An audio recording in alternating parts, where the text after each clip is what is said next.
우선 이 연구의 내용과 목적을 좀 말씀을 드리면, 문재인 정부에서 가격 폭등에 왜 발생했는지, 그에 대한 반응을 하지 않습니다. 이 정부는 시행후 현재까지 25번의 부동산 대책을 발표했는데요. 사실 우리나라의 경제 상황이 좋지 않고 부동산 가격이 많이 상승했다. 경제 상황 부동산 가격이 많아졌는데 이 대비가 되면은 이 정부의 부동산 정책이 뭔가 좀 문제가 있지 않느냐, 그런 대비하기 때문에 이 논문을 작성하게 되었다는 것을 말씀드립니다. 그 주택 가격 안정을 위한 그 정책 수단을 보면은 우리가 이제 국내 경제학에서 이제 경제기사를 말했을 때 시장 수요와 공급을 만나는 요단에서 가입하십니다. 그 가격 입대시키기 위해서 두 가지 방안이 있는데, 첫째는 그 수요성을 좌로 이동시켜가지고 이 가격 안정시키는 수요업체 정책. 또 하나는 이제 공급 확대를 통해가지고 이 시장의 공급 곡선을 우측 이동시키는 공급 확대 정책. 이 두 가지 정책이 이 시장 안정화를 위한 정책이라고 생각이 됐습니다. 자, 그 연구의 범위가 보면요. 일단 그 유연불 부동산 정책에서 제가 아까 말씀드렸던 그 수요업체 대책의 가장 대표적 정책으로는 노무현 정부를 제가 선정하고요. 이 공급 확대 정책의 대표적 정책으로는 오토 정부를 선정했습니다.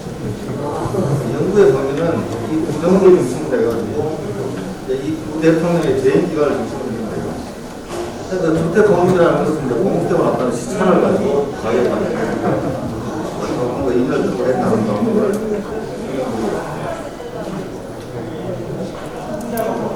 먼저 이론적 접근으로서 이제 부동산 정책의 유행을 비교하면 보면 기존의 물건은 뭐 아다시피 부동산 정책 노트에 나와 있다시피 문제 유행에 따른 이유가 있고 부동산 정책의 이유가 있습니다. 본 연구에서는 이제 아까 제가 말씀드렸다시피 수요 대책과 공급 대책 두 가지가 있는데, 이 연구는 그 최근에 발표된 논문이 하나 있더라고요. 이 사람의 연구를 좀 참고해가지고 제가 내용을 그랬다 이렇게 말씀드릴 수가 있습니다. 이 사람은 이제 이분은 그 수요제 정책에 해당하는 세 가지 분류한 게 있다면, 이 논문에서 이제 수요 측면이면 이제 공급 확대 대책은 공급 측면인데 탈문제 이렇게 이제 매칭되는 것 같아요. 그래서 이제 이 연구 논문을 보니까 그 내용에 좀 참여해보는데, 수요 대책으로 이제 정부가 그렇게 하는 것을 보면은 정제 제한이라든가 투기 과열 지구 지정 등 거래 규제, 주택 거래시 자본 조달 계획서 제출, 주택 대출대 이제 이게 제일 중요한 거예요. 대출의 기재안을 통해가지고 인권에 대출하고, 양도 소득세 등 조세 인상, 이런 것들이 이제 수요업체 정책에 해당하는 내용이라고 볼 수가 있고, 공급 확대 대책으로서는 이제 분양가 자유화, 그 다음에 이제 그 민간 건설한테 주택 자금 조율을 통한 민간 주택 건설 활성화, 또 가장 중요한 것이 요새 이슈가 되고 있는 재건축하고 재개발에 대한 규제 완화, 개발비 관세 규제, 가장 중요한 것이 신도시 개발이에요. 신도시 개발에 공급이 확충되는 이런 것들이 이제 해당한다 이렇게 보시면 되겠습니다. 자, 먼저 이제 시대적 상황을 이 두 정부에 한번 비교를 해봤는데 상당히 유사하더라고요. 우선 그 노태우 정부는 이제 1988년에 출범했는데 그 이전 정부 이제 전두환 정부에서는 상당히 그 경제성이 높았어요. 3조 효과라고 해가지고 잘 아시다시피 상당히 우리나라 경제 성장이 높았다는 것을 알 수가 있고, 또 그러다 보니까 이제 과다한 노동성에 보면 마침 또 이제 정부가 바꾸면서 이제 88년 서울 올림픽이 개최가 됐어요. 그래서 그 영향으로 집권 후 3년간 이 노태우 정부에서는 매년 10% 이상 주택 매매 가격이 상승한다는 것을 볼 수가 있습니다. 여러분 그 참고 자료보시면 표 1을 보시면은 거기 잘 나와 있습니다. 집권 4년 차부터는 이제 본격적으로 이 주택가격이 하락으로 반등이 이루어졌다. 노무현 정부는 이제 2002년에 출범했는데, 역시 그 이전 정부인 김대중 정부에서 그 IMF 외환위기를 극복하기 위해 가지고 굉장히 그 확대 경제 정책을 집행을 했어요. 그래서 이 또 부동산 정책도 상당히 부양하는 쪽, 가격 안정화보다는 가격을 좀 부양시키는 그런 정책을 시켜냈는데, 아무튼 이 정부도 2000년에 출범했는데, 2002년에 또 서울 월드컵 경기가 개최됐잖아요. 마침 동교대표도 오태훈 정부는 88년 출마하자마자 서울, 노무현 정부는 2002년에 또 월드컵 경기가 개최됐습니다. 상당히 시대적으로 매칭이 되고, 그래서 이 정부도 역시 노무현 정부도 그 이전에 부양책 때문에 집권 초기에 가격이 상승했거든요. 3개월 같은 영향으로 2003년에 주택 매매 가격이 약 5.7% 상승했다. 또 4월 참가하시면 되겠습니다. 2004년 김대중 정부 말기 이제 부동산 경기 규제 완화 이런 거 해가지고 근데 김대중 정부가 잠깐 부동산 정책이 왔다 갔다 하는데 초기에는 이제 부양 정책을 지켜가다가 지금 말기에 부동산이 막 폭발하니까 말기에는 약간 규제 쪽으로 이제 나아갔습니다. 그래서 제가 볼 때는 이제 2.1% 하락했다는데 그 영향은 제가 볼 때는 아마 그동안의 상승 여파가 좀 컸고 그동안에 이제 우리가 IMF 이런 얘기를 극복했다고 하지만은 이게 완벽하게 극복이 된 것 같지 않더라고요. 그래서 아마 그런 것 때문에 조금 하락 반전세가 이루어지지 않느냐. 하락을 난 다음에 2005년부터는 또 계속 상승했어요. 그러니까 이게 차이가 확 난다, 이제. 그래서 부동산 정책의 두 정부의 부동산 정책 내용을 한번 보시면은 표 3에 잘 나와 있습니다. 노태우 정부는 88년 집권하자마자 이제 부동산이 올라가니까 부동산 종합 대책의 일환으로 양도소득세 면제율 대폭 강화 이런 거 보면 아까 이야기했다시피 수요제 정책을 시켰는 거죠. 근데 가격을 잡기 위해서는 이 수요대책이 시차가 다릅니다. 공급 확대책은 시차가 좀 차이가 좀 이제 시차를 두고 되는 인간이니까 당장 지금 폭탄하면 좀 가격을 좀 억제하기 위해서는 효과가 큰 게 수요대책이에요. 노태우 정부가 그렇게 했는데 가장 중요한 것이 집권 2년 차에 이제 시시된 부동산 정책이라고 할 수가 있습니다. 89년에 여러분도 잘 아는 제2신도시였어요. 일명 200만 원 주택 공급 대책이다. 그래서 아마 우리나라가 부동산 정책 중에서 제일 잘했던 정책이 바로 이거 아닌가. 이렇게 평가를 생각하고 있죠. 근데 이제 이게 상당히 크다고 봐야 돼요. 제가 이제 공급 대책을 주된 정부로 삼은 이유도 바로 이것 때문에 그렇습니다. 이게 상륙이 시그널 아니겠어요? 또 거기에 여러 가지 잡다한 연설을 시켰는데, 이게 노태우 정부의 가장 상륙 정책이다. 그래서 공급 확대책을 주도한 정부로 제가 선택했는 이유가 되겠습니다. 반면에 이제 노무현 정부는 표를 한번 보시면은, 투기 과열 정부 확대, TV 규제 완화. 그래서 거의 전 내용이 다 수요제 대책이라고 보시면 되겠습니다. 근데 이제 그 위에도 2004년 나와 있고요. 나와 있는데 집권 말기에 이제 부랴부랴 가격이 계속 잡히지 않으니까 제2 신도시 건설을 추진했었어요. 그래서 이게 보니까 노무현 정부의 정책 내용이 지금 문재인 정부 아직 끝나지는 않았습니다만 거의 유사해. 이 정부도 지금 4년 차에 지금 부랴부랴 공급 확대책을 지금 집행한다고 지금 난리치고 있잖아요. 여기도 마찬가지입니다. 노무현 정부도 집권 말기에 제2 신도시 건설했는데 시기가 상당히 늦었어요. 공급 물량도 안 보니까 앞에 200만 원에서는 캡도 없고 한 15만 9천 가구 정도 되더라고요. 이게 또 이제 제2 신도시가 단타로 거치는 것이 아니라 그 이후의 정부에서 계속 연결이 됩니다. 근데 여기 보면은 제2 신도시에서 제가 입지를 안 보니까 이 성남에 있는 판교를 제외하고는 제1, 2 신도시에 대해서 입지의 상당히 여러 개 있고요. 서울 도림지에서 거리가 멀고 인기 지역이 아니다 이런 이야기. 더구나 또 이 정부는 또 마지막에 또 이제 정치적 해결책을 모색했는데 설마 편가르기라는 게 아니죠. 2006년에 이 버블7, 그러니까 우리나라 주택가에 올라가는 거는 버블7 예를 때문에 그렇다. 이런 걸 편가르기로 이제 정치적 해결책을 또 모색했어요.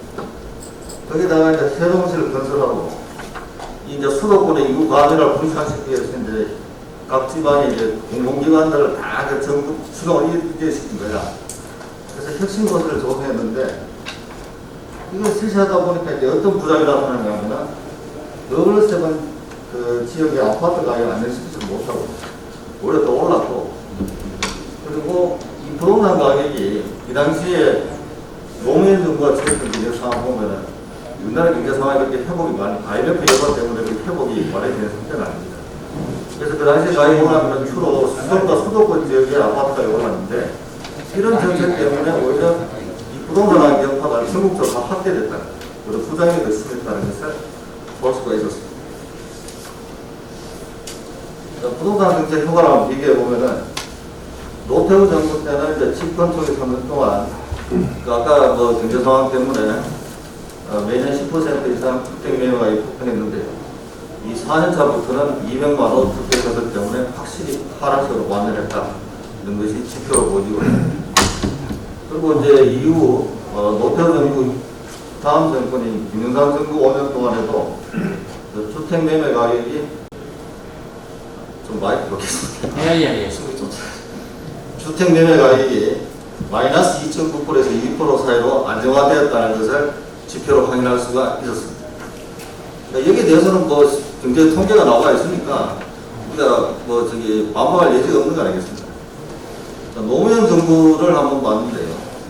그 집권 2년 차에는 이제 그동안 이제 상승 여파로 잠시 하락했는데, 근데 이제 정책을 잘못 집행하다 보니까 집권 5년간 공동주택 가격이 전국으로는 60.6%, 서울과 수도권 지역은 14.7%가 상승했는 걸로 비교됐어요. 그러니까 이 정책 하나 잘못이 얼마나 큰 이 여파를 미친다는 걸 지금 보여주고 있습니다. 통계자. 그리고 이제 이걸로 그치는 것이 아니라 또 다른 사람의 논문을 참고해가지고 과연 우리나라 국민들은 이 두 정부에 포함해가지고 그 전두환 정권을 비롯해가 지금 제6공화국 아닙니까? 그 노태우 정부부터가 6공화국이에요. 그래서 노태우 정부부터 문재인 정부를 비롯한 그 이전 정권인 박근혜 정부까지 그 정부에 대한 이 부동산 정책에 대한 만족도 조사를 한 연구가 있었습니다. 그걸 참고를 해가지고 한번 봤는데요. 그래서 최정수의 연구를 인용했다. 이 논문은 2019년에 작성되기 때문에 상당히 최신의 자료라는 것을 알 수가 있는 것입니다. 그래서 전두환 정부부터 박근혜 정부까지 총 7건의 역대 정부를 대상으로 해가지고 5점 척도로 이제 계산을 했는데요. 점수가 높을수록 만족도가 높습니다. 그래서 가격 안정 등 총 8개 항목에 대한 만족도 조사가 이루어졌는데, 그 자세한 내용은 그 표 6을 참고하시면 되겠습니다. 우선 조사 내용을 간략하게 말씀드리면은, 가격 안정 측면, 그래서 이 정부의 정책이 가격 안정에 얼마만큼 기여했느냐를 한번 그 설문조사를 통해서 확인해 봤는데, 노태우 정부가 3.43점으로 상위권 나타났고, 노무현 정부는 1.98점으로 역대 정부의 최하위권이 기록됐다는 것을 예시를 보여주고 있습니다. 투기조절 측면에서는 노태우 정부가 3.33점으로 1등, 노무현 정부는 2.60점으로 최하위를 역시 기록했다는 것을 국민들의 만족도 조사에서 보여주고 있고요. 공급 정책 측면. 그래서 이것도 이제 하나 이 논문에 그 공급 정책의 대표적 정부로 노무현, 노태우, 중간다, 노시다고 하니까 헷갈리는데, 노태우 정부를 제가 지금 선정해놓은 이유 하나 또 되는 것입니다. 노태우 정부는 3.84점으로 압도적으로 나타났습니다. 그러니까 이 논문에서 왜 당신이 임의대로 그 공급 확대책을 실시한 정부가 노태우 정부냐, 이 마음대로 했느냐, 물론 주관의 책임이 있어요. 근데 이 만족도 조사에서도 이걸 열심히 보여주고 있습니다. 압도적이고, 역시 노무현 정부는 2.33점으로 역시 최하위권을 기록했다. 이렇게 나와 있습니다. 그리고 내집 마련에 얼마만큼 정부 정책이 도움을 줬느냐, 여기에 대해서 조사를 해봤는데, 노태우 정부는 3.89점으로 1등, 노무현 정부는 2.34점으로 하위권을 기록했고요. 전체 평균을 안 보면은 노태우 정부는 3.64점으로 2등, 노무현 정부는 2.39점으로 7개 정권 중에서 역시 최하위를 기록했다는 것을 볼 수가 있습니다. 자, 이 연구의 한계를 마지막으로 좀 말씀드리면은, 제가 뭐 아까도 말씀드렸다시피 공급 확대 책의 대표적 정부로 노태우, 주요 억제 대책의 대표적 정부로 노무현 전 그 정부를 선정했는데 이거는 뭐 저의 그 직관과 주관에 의존했다. 그런 뭐 말씀 안 드릴 수는 없는 것이고. 그러나 아까 뭐 만족도 조사에 보았다시피 전혀 근거가 없는 것은 아니다. 말씀드릴 수가 있습니다. 그러나 이제 논문의 어떤 그 논리성을 좀 대가시키기 위해서는 선정 이유에 대해서 좀 더 논리적 접근이 필요하다. 이렇게 말씀드릴 수가 있고. 그리고 아까 그 국민들의 만족도 조사가 2019년에 이루어졌는데 이거는 이제 제가 설문조사를 했는 것이 아니라 이제 다른 사람의 논문을 인용했다. 그런 점에서 한계가 좀 있다는 것을 말씀드릴 수가 있습니다. 향후 연구 방향은 아까 말했다시피 이 국민들의 만족도에 대한 재조사가 필요할 것으로 생각되고요. 그리고 현재 이제 이 문재인 정부가 이제 집권 마지막 해에 접어들고 있는데 지금 뭐 아직 이 정부가 끝나지 않았기 때문에 이제 평가가 불가능합니다. 나중에 추후에 문재인 정부가 끝나고 난 다음에 시간이 조금 흘러난 다음에 이 정부까지 포함시켜서 아마 비교 검토를 하면은 상당히 좀 그 정부 정책이 얼마만큼 부동산 가격에 영향을 미치는가를 확실히 볼 수가 있다. 이렇게 말씀드릴 수가 있습니다. 예, 이사님. 네, 감사합니다. 네. 원래 예정 시간도 되면 우리 3주제가 4시 시작으로 되었습니다. 한 1시간 정도 이렇게 지체가 되고 이제 말씀드리면서 대신 빨리빨리 진행하도록 그렇게 하겠습니다. 네, 3주제 주제는 그 부동산 정책 이야기죠. 유행별 부동산 정책이 부동산 가격에 미치는 영향에 대한 비교 연구를 했는데 우리 그 미래사이버대학교의 권호공 교수님 아주 간단하게 이렇게 심플하게 짚어주셨습니다. 네, 내용은 그 현실적이고 또 실용적인 논문이라 저는 그렇게 생각합니다. 분석도 약간 좋았고 또 거기다가 본인이 학부에 또 경제학을 또 전공했기 때문에 경제 이거 마샬 이론에 적용시켜서 이렇게 공부를 해주신 분은 보고 싶습니다. 보니까 그 결론 보니까 그 본인 말씀하셨듯이 발표자가 정부의 현 정부의 정부가 시장요건보다는 정부의 부동산 정책 방향이 잘못되었지 않나 하는 의심에서 일 착안해가지고 아마 발상해서 분석을 한 논문 같습니다. 예, 부동산 가격을 안정을 위해서는 그 인위적인 그 수요 억제 정책은 한계가 있다. 이렇게 이야기를 좀 하시고 계시고, 자 그러면 어느 정부가 제대로 부동산 정책을 했는가? 그리고 들어와 계신 여러분들, 토론자들은 여러분들은 그럼 어떻게 평가를 하고 계십니까? 한번 들어보는 그런 시간 갖도록 하겠습니다. 네, 시간 항상 제가 미리 소개를 못했으니까 프로에 보시도록 여러분들 보시기에 자체부터 조광인 교수님부터 자기 소개 간단하고 이렇게 코멘트 하시기 바랍니다. 네, 반갑습니다. 열린사이버대학교 조광입니다. 시간 관계상 바로 이 토론에 들어가도록 하겠는데요. 이 권호근 교수님 그 유형별 부동산 정책이 부동산 가격에 미치는 영향에 대한 안주는 죄송합니다. 자, 열린사이버대학교 조광 교수입니다. 권호근 교수님 이 유형별 부동산 정책이 부동산 가격에 미치는 영향에 대한 비교 연구인데요. 제가 이 논문을 보면서 가장 제가 부동산 학회에 와서 벌써 한 7, 8년 이상 참여를 했지만 가장 현실적인 논문 주제가 아닌가 생각이 들어요. 왜냐하면 이 내용이 결국은 최근에 오세훈 시장에 당선되는데 이 부동산 정책이 가장 큰 영향을 미친 것으로 알고 있습니다. 근데 여기서 부동산 수요 정책과 공급 정책에 대해서 있는데 아무튼 시의적절하고 굉장히 필요하다는 그런 주제인데 이제 논토론을 해서 말씀을 드리면은 조금 아까 이제 말씀을 권호근 교수님도 했지만 이 표 6에 보면은 설문조사를 했어요. 더군다나 다른 박사 논문의 설문조사를 인용했는데 첫째는 이 설문조사의 61쪽에 보면은 이 설문조사 샘플이 어떻게 되고 그 다음에 이게 2019년도에 조사가 됐다고 그러는데 이러한 상세한 내용이 없습니다. 이게 뭐 10명을 조사한 건지 50명을 조사한 건지 200명을 조사하는 게 크게 없거든요. 그러니까 이런 이 조사 방법상 내용에 대해서 좀 상세히 좀 설명을 해주시는 게 보완이 필요할 것 같고요. 그 다음에 이제 62쪽에 보면은 결론적으로 이 수요 억제, 그러니까 수요 관련 정책보다는 시장 친화적인 공급 확대 정책이 부동산 가격에 훨씬 더 효과적이다 했는데 제가 볼 때는 굉장히 위험한 결론이라고 생각합니다. 결론부터 얘기를 하면 저는 두 가지 다 필요하다고 봐요. 현재 우리나라에 제가 깜짝 놀란 것 중에 하나가 아파트를 제일 많이 갖고 있는 개인이 저는 한 200채 갖고 있을 거라고 생각했는데 1000채인가 2000채를 갖고 있다고 해요. 한 2, 3천 채? 간단히 말하면 갭 투자가 굉장히 성행하고 있다는 그 반증이거든요. 자, 이 얘기는 공급을 아무리 많이 한다 하더라도 블랙홀로 어떤 사람이 계속 갭 투자하면 의미가 없다라는 얘기예요. 그러면 부동산 공급을 하는 확대 정책도 필요하지만 수요에 대해서 어떤 억제 정책도 같이 가지 않으면 누구 좋은 일만 시켜준다라는 결론에 도달하지 않나라는 생각이 듭니다. 그래서 두 가지가 같이 병행돼야 되지 않나라는 생각이 들고요. 자, 그러면서 제가 마지막으로 말씀드릴 거는 이런 제가 능력이 부족해서 연구할 능력은 안 되고 여기 우리 많이 그 교수님들이라든지 그 연구하시는 분이 계시니까 이런 생각을 해봐요.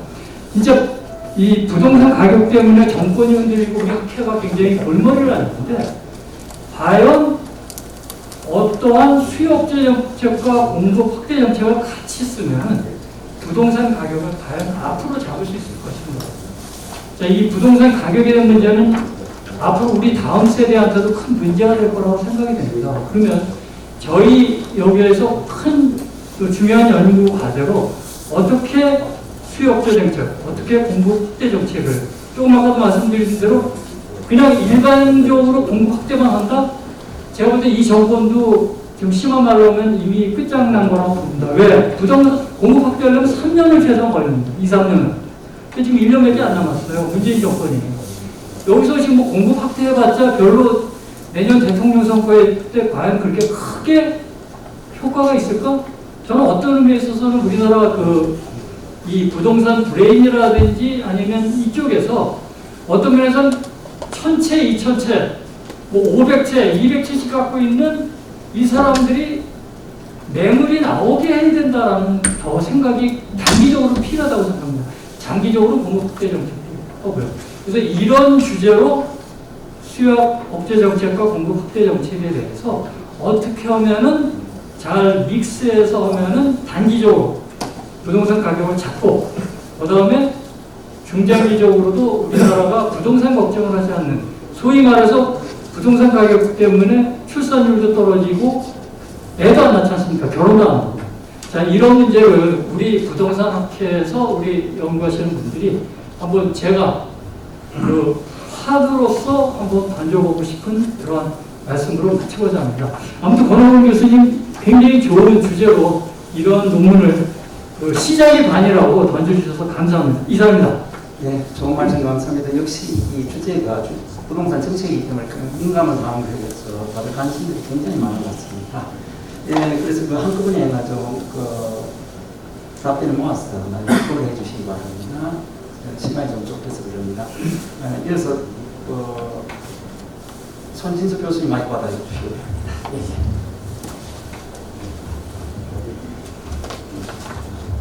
네, 안녕하세요. 반갑습니다. 명지전문대학의 손진수입니다. 이렇게 어려운 상황에서 얼굴에 임하셨습니다.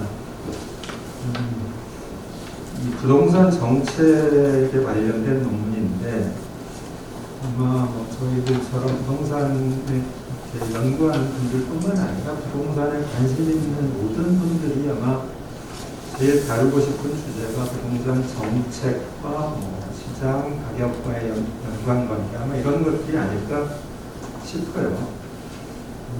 그리고 이제 특히 요즘 같은 지금의 상황을 고려를 했을 때 이 주제를 수요 억제냐 아니면 공급 확대냐 어느 것이 더 가격 안정이라는 측면에서 효과적일 거냐 이게 좀 단순화시켜서 보고 맞다라는 것은 아마 꽤 의미가 있는 그런 연구라고 보여집니다. 그러니까 이 정부가 부동산 관련 정책들을 시행해 가는 과정에서 자문을 해줬던 여러 교수님들 얘기를 들어보면 학교 계신 분들이 가장 많이 얘기했던 것들 중에 하나가 뭐냐면 아무것도 하지 마라. 그러니까 하려는 거를 고민하는 건 좋은데 여러 가지를 검토하고 논의해보는 건 좋은데 아무것도 하지 말아라. 이런 얘기들을 했던 분들이 꽤 있더라고요. 물론 그 전혀 반영은 되지 않았었습니다. 근데 이제 여기서 아무것도 하지 말라는 얘기는 주로 지금 정부가 했던 수요를 억제하는 이런 정책들에 관련된 얘기들이었을 것으로 보입니다. 그만큼 아마 지금 현 정부하고도 관련이 깊어서 이런 연구가 꽤 의미가 있다라고 보입니다. 이 논문 자체에 대해서만 좀 말씀을 더 드려보면 발표하신 분도 이제 얘기를 하셨는데 비교하는 시점을 이제 노태우 정부랑 노무현 정부 이렇게 나눴는데 이렇게 나눈 것에 대한 근거가 여러 가지로 좀 더 보완이 되었으면 하는 생각을 좀 해봅니다.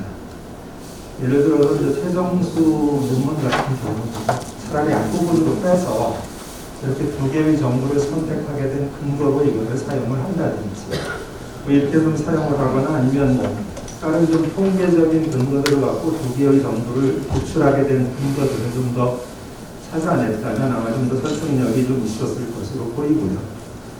그리고 이제 이론적인 고찰 부분에 있어서는 이 부분은 조금 내용을 축소하는 것이 좀 전체적으로 흐름상 낫지 않을까 이렇게 생각이 듭니다.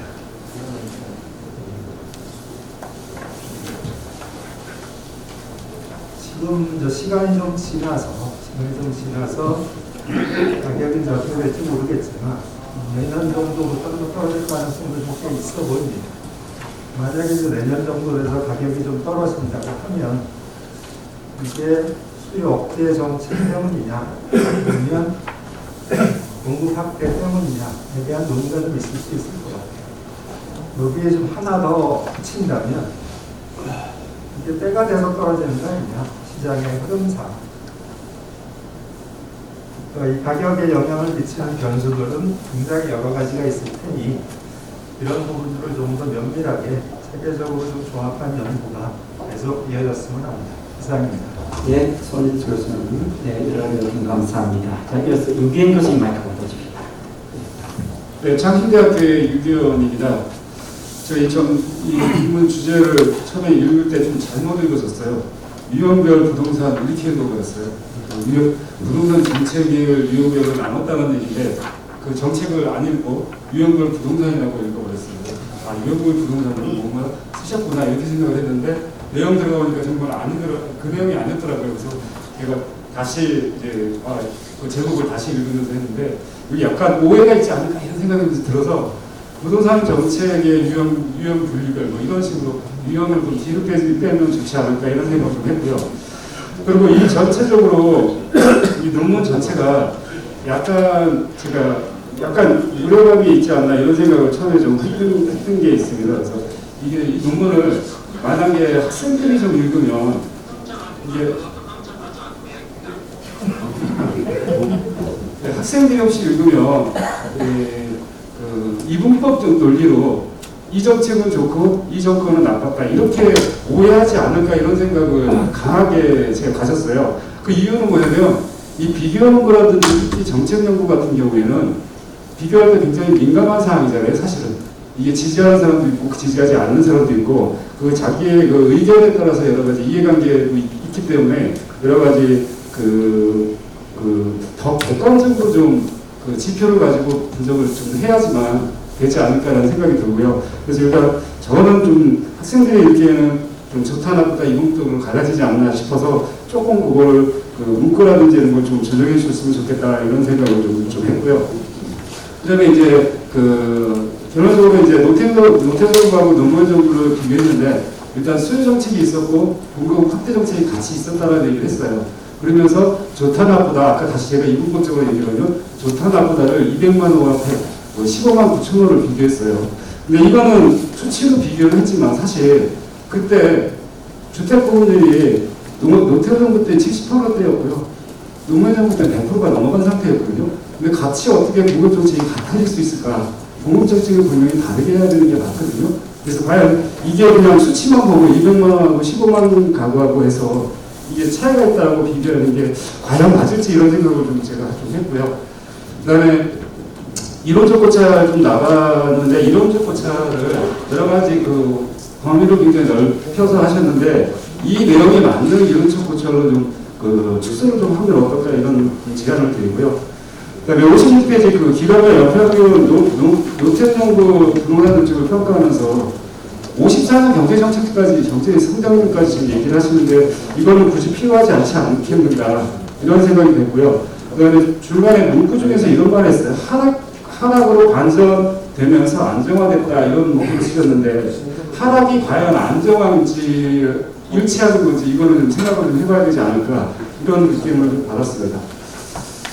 그리고 또 하나는 이런 용어는 논문에서 좀 적절하지 않지 않을까 이런 생각이 들어서요. 버블세븐이라는 용어를 만들어 정치적 해결책을 모색했다라고 하는데 저는 어떤 의미에서 어떤 의미에서 쓰신지는 알겠지만 이 논문상에서의 표현은 좀 적절하지 않을까 이런 생각이 들었고요. 그다음에 노무현정부에서 인구 분산 정책을 위해서 행정수도라든지 혁신도시를 했다고 했는데 그리고 나서 버블세븐과 연관지어서 얘기를 하시는데 과연 그 노무현정부의 혁신도시하고 행정수도는 균형 발전 차원에서 얘기를 한 건데 버블세븐하고 무슨 관계가 있는가 이런 생각을 좀 들었고요. 그 다음에 노무현정부에 대한 그 정책을 비판하면서 공동주택 가격이 60%, 전국은 60%, 서울은 70%라고 얘기하셨는데 노무현 정부는 공동주택 가격으로 하고 노태우 정부는 주택 매매 가격으로 비교한다는 건 차이가 있지 않을까. 객관적으로 같이 놓고 나서 얘기를 하지 않을까 이런 생각이 좀 들었습니다. 그래서 그렇게 좀 했고요. 그 다음에 최정수 논문을 인용을 하셨는데 저도 아까 서두에서 말씀하신 거와 마찬가지로 이거는 삭제를 하거나 이론적 고찰 쪽으로 빼서 앞쪽에서 이 서두를 하시는 게 좋지 않을까. 이 결론 부분에 그 인용된 그 박사학위 논문을 인용하는 것은 좀 적절하지 않는가 싶어서 삭제를 했으면 좋겠다 이런 느낌이 좀 받았고요. 그 다음에 경제정책을 가지고 이 정책을 분석하셨다고 말씀하셨는데 경제 지표 가지고 한 거는 주택가격하고 집값밖에 없거든요. 아까 말씀하신 대로 경제성장률이나 물가성장률, 1인당 공개소득에 대해서 비교할 게 하나도 없어요. 근데 경제 지표를 분석을 했다고 해서 이거를 좀 지켜야 되지 않을까 이런 생각이 좀 들고요. 네, 여기까지만 하겠습니다. 감사합니다. 네, 수고하셨습니다. 유경 교수님 고생하셨고 잠깐 시험관을 위해서 제가 얘기를 우리 유경 교수님은 저희 그 창신자에게 완전 2년 차밖에 안 됩니다. 그런데 저희들이 다 교수님들 계시기 때문에 1년에 한 번씩 교수 강의 평가하잖아요, 그죠? 학생들이 창신자에서 1등을 한 거죠, 그죠? 내가 물어보니까 학생들 여학생이 많은데 어떻게 그렇게 1년 만인데 그렇게 최우수 강의 평가상을 받을 수 있도록 너희들이 만들었냐는 게 말씨가 하도 그거 서울 사람이라고 점수를 더 줬다고 그러더라고요. 경상도 아가씨들이 서울 말씨 쓰면 또 하는 것 같아요. 그 강의를 그 정도 잘 한다는 겁니다. 수고하셨습니다. 여러 가지 분석 방법도 비교 분석이 객관적이니까 이런 데에 대해서 오시면 좀 얘기를 해주셨습니다. 나중에 정리해서 말씀 주시면 되겠습니다. 다음 손혜는 교수님 마이크 받아주시기 바랍니다. 예. 여러분 평안하십니까? 평택대학교 손현수입니다. 오늘 그 권호근 교수님 논문 읽으면서 현 시대에 현재에 어울리는 논문이다 생각하면서 잘 읽었습니다. 권 교수님 수고가 많으셨고요. 그 문재인 정부 2017년 5월에 인수위 없이 정부가 출범하면서 제가 이 자리에서 2년 전에 만 24개월 그때 그 선물 한 번 그 정책 발표를 말씀드린 적이 있었거든요. 또 교수님 여러분들에게도 이거 그 앞으로 3년 2년 남은 기간에 그 많은 정책 변화가 있을 것이다. 부동산 우리 그 학회에서도 많은 그 정부의 조언을 해야 될 거라고 말씀드린 적이 있었습니다. 그런데 아닌 것이 아니라 문재인 정부에서 지금까지 25번의 그 부동산 정책을 발표했습니다. 또 대통령 임기가 1년이라는 기간이 남았다는 거죠. 그래서 1년 동안에 또 부동산 정책을 발표하면은 26번째죠. 그러면 지금 약 4년 되면서 50개월 동안에 딱 두 달에 한 번씩 정책이 발표가 된 겁니다. 그래서 교수님으로서 부동산 전문 지식을 가진 분 입장에서 정부에 남은 1년 동안에도 조언이 취재자라고 생각하면서 권 교수님께서 이 정책에 관해서 시적절한 논문이 아닌가 생각합니다. 그럼에도 불구하고 25번째가 됐는데 서울의 아파트 값은 78%가 상승했다는 것입니다. 지금 이거 집 사는 곳으로 투자를 하는 것이 나은지 아니면 이 직장 생활을 제대로 해야 되는 건지 회의감도 있는 생각인데요. 그래서 제가 우리 문 교수님 논문을 읽으면서 다 잘했다고 말씀드릴 수가 없겠고 두 가지 말씀을 제가 드리겠습니다. 유인 55쪽에 부동산 정책의 관련과 유형에 대해서 이건 요식적인 문항이 아닌가 합니다. 그래서 독자들이 읽을 때 하하 소리 나면서 이것이구나 하는 연구가 필요하지 않는가 생각되면서 부동산 정책의 개념과 유형의 일과 이에 대해서 정책 유형을 일고 무슨 연구를 구체적으로 하셔서 우리 권 교수님의 지식을 논문에 반영했으면 좋겠다는 생각을 가지고 이만 드리겠습니다. 감사합니다. 우리 손혜선 교수님 그 말씀 정말 감사합니다. 마지막으로 마이크 받아주시기 바라고. 보통 이렇게 토론자들이 마지막에 앞에 다 다른 분들이 얘기를 다 해버리고 할 말이 없다고 하는데 아마 할 말이 있을 것 같습니다. 시작하시죠. 네. 예, 안녕하세요. 대구대학 한정입니다. 예, 굉장히 중요하고 광범위한 주제에 대해서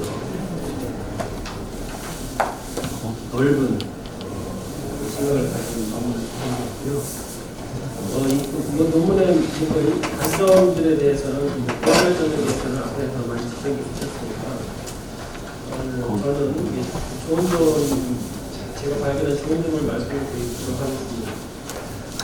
지난 50년 넘는 우리나라 부동산 주택시장 역사에서 가장 안정적으로 장기간 주택가격이 유지되는 것은 바로 노무현 정부의 90년대 초기, 중기 IMF 오기 전까지 하는 것을 다 알고 계실 겁니다. 그래서 이 논문은 그런 역사적 사실을 공급 정책이 확실하게 우리나라를 보유한 부동산 시장 환경에서 유효한 정책이었다는 것을 잘 제시하는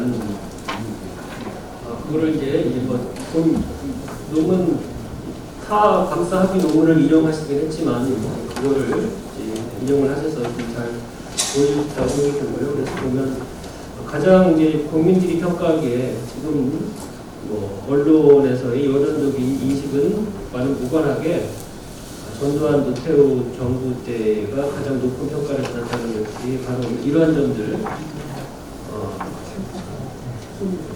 공급 정책을 내놓고 또 그거를 실행시킬 수 있는 빠르게 실행시킬 수 있는 능력을 가졌다는 점에서 평가하는 것이 아닌가 생각이 듭니다. 근데 이제 앞에서 지적을 하셨지만 그때는 이제 공급만 하면은 문제가 대부분 풀리를 진행시켰는데 지금은 공급을 해도 수요 측면에서 이런 분란세력이 분명히 있을 수 있다. 그래서 이제 저 개인적으로 안타깝게 생각하는 것은 사회가 선진화되고 진보하면서 시장의 분란세력이 이렇게 잠잠해지고 저하되는 것이 아니라 오히려 더 최근에 이런 기술적인 진보에 힘입어서 더 교모해지고 이렇게 조직화되는 게 아닌가라는 그런 의견을 갖고 있습니다. 그런 측면에서 이제 지금 국회에 제도되고 있는 부동산 감독원 혹은 부동산 거래 분석원이라는 이런 제도가 저는 참 우리나라에 필요하다고 생각이 들고요. 이것만 이런 형태의 금융감독원 형태의 그런 이제 부동산 감독원을 설치한다는 취지인데 이것만 제대로 설치되고 운영이 된다면 수요 측면에 어떤 지금 불안들이 좀 잡히는 계기가 되지 않을까 그렇게 좀 기대를 했습니다. 감사합니다. 네, 한정희 교수님 말씀 감사합니다. 좋은 의견 감사합니다. 역시 이 주제가 부동산 정책이기 때문에 다들 할 말씀이 굉장히 많습니다. 또 민감하고 있습니다.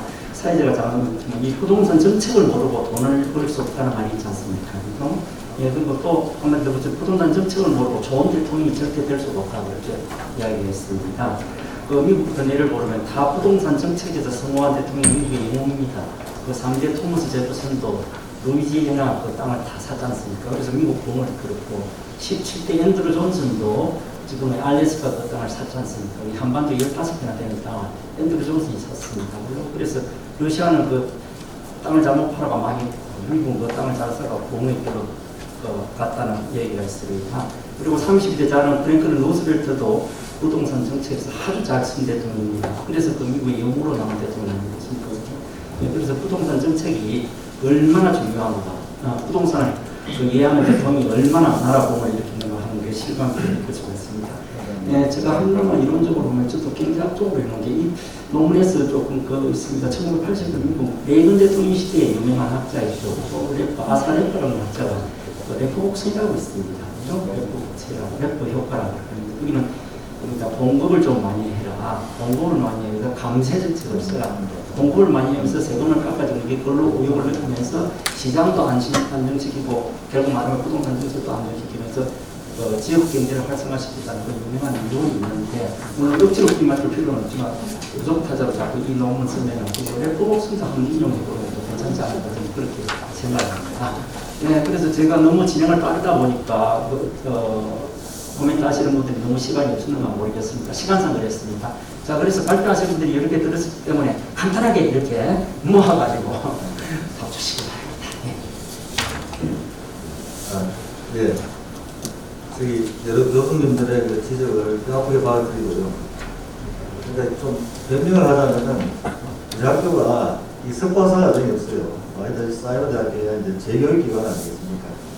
저도 이제 뭐 석박사 과정이 있으면 같이 연구하고 좀 디테일하게 통역을 되는데 이 통째로 제가 하다 보니까 이 한계가 좀 있더라고요.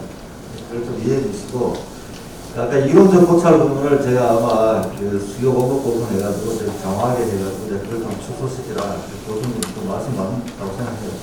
근데 그 글을 쓴 이유가 이 사실 수요 공급에서 가액 결정된다는 것은 경제에서 완전 경쟁 시장에서는 가능하거든.